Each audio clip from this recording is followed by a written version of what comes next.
달콤한 말씀, 행복한 하루. 오늘 나누실 말씀은 예레미야 43장입니다.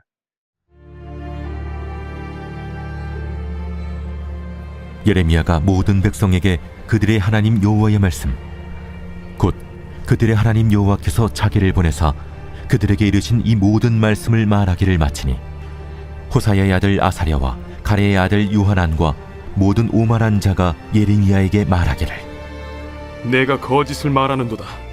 우리 하나님 여호와께서 너희는 애굽에서 살려고 그리로 가지 말라고 너를 보내어 말하게 하지 아니하셨느니라. 이는 네리야의 아들 바룩이 너를 부추겨서 우리를 대적하여 갈대아 사람의 손에 넘겨 죽이며 바벨론으로 붙잡아 가게 하려 함이라.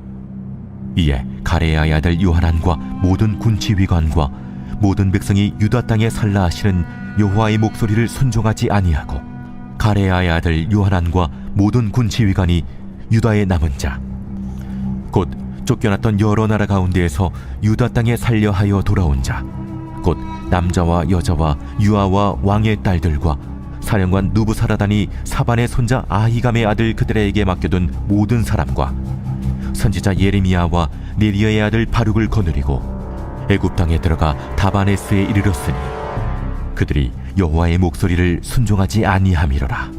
다바네스에서 여호와의 말씀이 예레미야에게 임하여 이르시되, 너는 유다 사람의 눈앞에서 내 손으로 큰 돌 여러 개를 가져다가 다바네스에 있는 바로의 궁전 대문의 벽돌로 쌓은 축대에 진흙으로 감추라.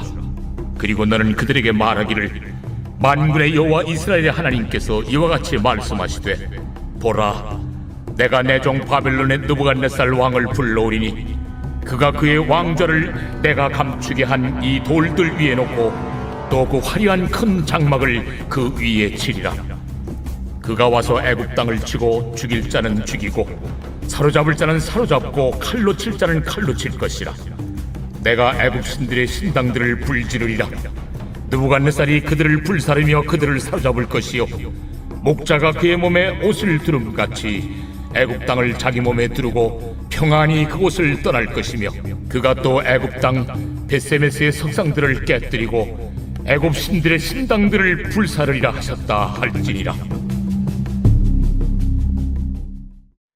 최근 축구 팬들 사이에서 많이 회자되었던 이야기가 있습니다. 바로 대한민국 축구 대표팀의 모 감독의 전술 선택에 관한 이야기입니다. 2026년 월드컵을 준비하는 과정에서 대표팀 감독은 꾸준히 3백 전술을 고수했습니다. 3백 전술이란 수비수 3명을 중심으로 수비 라인을 구성하는 방식입니다.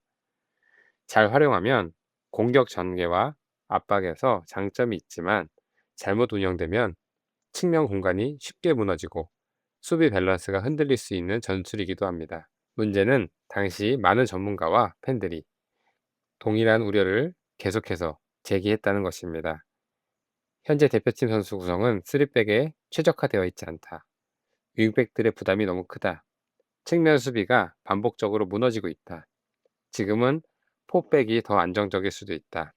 이런 분석은 한두 번 나온 것이 아니었습니다. 평가전이 끝날 때마다, 경기 리뷰가 나올 때마다 언론과 해설위원들은 비슷한 지적을 반복했습니다. 그리고 실제 경기에서도 문제점은 계속 드러났습니다.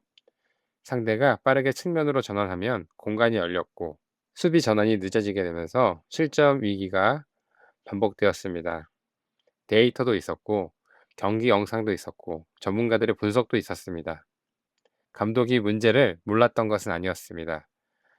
누군가 알려주지 않아서가 아니었습니다. 충분히 보고 들었습니다. 그럼에도 불구하고 전술은 같았습니다. 감독은 왜 그런 선택을 했을까요? 아마 감독의 마음속에는 이러한 확신이 있었을 것입니다. 사람들은 결과만 보고 이야기한다. 전체 그림은 내가 가장 잘 안다. 결국 내 판단이 맞았다. 문제는 조언이 없었던 것이 아니라 자기 판단에 대한 과신이었습니다. 생각보다 많은 사람들이 한번 내가 옳다는 확신에 사로잡히게 되면 주변에서 아무리 조언을 하고 경고를 해도 들으려 하지 않습니다. 왜냐하면 귀는 열려 있지만 마음은 닫혀 있기 때문입니다. 이런 사람들의 특징은 이미 결론이 정해져 있다는 것입니다. 그래도 나는 내 생각대로 하겠다. 이렇게 생각하는 것처럼 말입니다. 그런데 사람들의 이런 모습은 비단 축구 이야기에만 해당되는 것은 아닙니다. 예레미야 40선장의 유다 백성들의 모습에서도 이미 내린 결론을 가진 사람들의 이야기가 등장하는 것을 보게 됩니다. 먼저 오늘 본문의 상황을 간단히 설명드리면 요하나는 잔류하는 백성을 데리고 애굽으로 갈 것을 결정하고 선지자 예레미야에게 기도를 부탁했습니다. 이런 상황 가운데 예레미야 선지자는 그 요청을 승낙했고 하나님께 기도했습니다. 하지만 하나님은 10일 후에 응답을 해주셨습니다. 하나님의 응답은 유다 땅에서 살고 애굽으로 가지 말라는 것이었습니다. 예레미야가 하나님의 말씀을 전하자 요하난과 그를 따르던 사람들은 태도가 돌변했습니다. 그들은 이미 하나님이 어떤 말씀을 하셔도 말씀대로 순종하겠다라고 말했었습니다. 그런데 막상 하나님께서 애굽으로 가지 말라고 응답하시자 순종하지 않았고 예레미야를 거짓말하는 자로 몰아갔습니다. 그들은 우리 하나님 여호와께서는 너에게 그런 말씀을 주지 아니하셨다라고 말하며 예레미야 선지자를 거짓말하는 자로 몰아갔던 것입니다.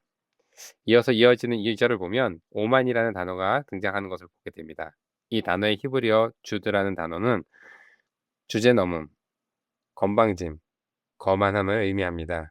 요한한 무리가 예레미야 선지자가 전해준 하나님의 말씀을 가소롭게 여겼던 이유는 그들이 거만했기 때문입니다. 그들은 하나님을 자신들의 필요를 채워주고 소원을 이루어주는 보호자 정도로 생각을 했습니다. 결국 요한안과 군대 지휘관들은 끝까지 하나님의 말씀을 듣지 않고 애굽으로 이주를 강행하게 됩니다. 그리고 마침내 애굽으로 함께 강제로 이주당했던 예레미야에게 하나님의 말씀이 임하게 됩니다. 이제 그들은 하나님이 가지 말라고 말씀하신 재앙의 현장, 애굽 그 가운데 서 있습니다. 예레미야 선지자는 애굽으로 도망한 유다 사람들이 장차 겪게 될 하나님의 심판에 대해서 선포했습니다. 그는 유다 사람들이 보는 앞에서 큰 돌 여러 개를 다바네스 궁전의 축대 밑에 묻었습니다. 하나님께서 바벨론 느부갓네살 왕을 사용하셔서 애굽을 점령하게 하시고 그 돌 위에 바벨론 왕의 보좌를 차리게 하실 것을 예언했던 것입니다. 이 예언의 말씀은 실제로 BC 568년에 느부갓네살을 통해 이루어졌습니다. 느부갓네살 왕은 애굽을 침략했고 그들을 굴복시켰습니다. 하나님께서는 그분의 말씀을 거절하는 자에게 진노하십니다. 교만한 자의 특징은 그 마음속에 자기 자신을 하나님으로 여기는 숨은 동기가 있습니다.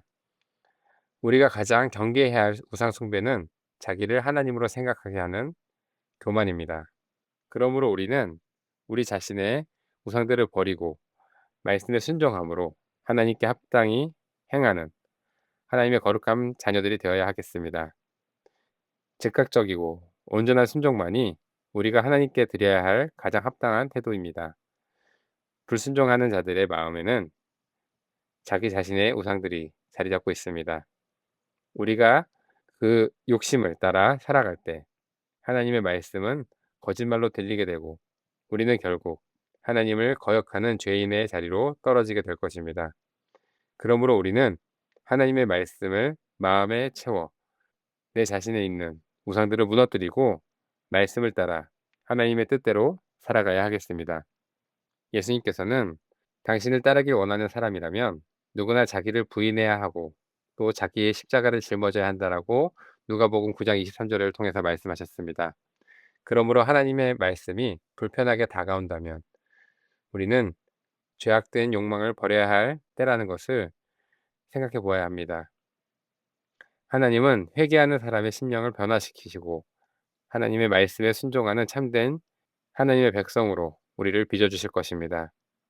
사랑하는 성도 여러분, 우리는 생각보다 자기 판단을 굉장히 신뢰하는 존재들입니다.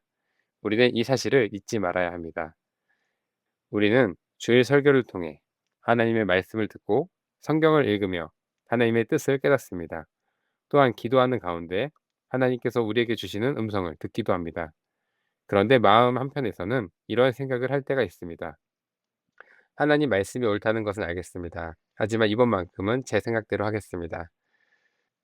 문제는 진리의 말씀을 듣고도 끝까지 자신의 뜻을 고집하는 것입니다.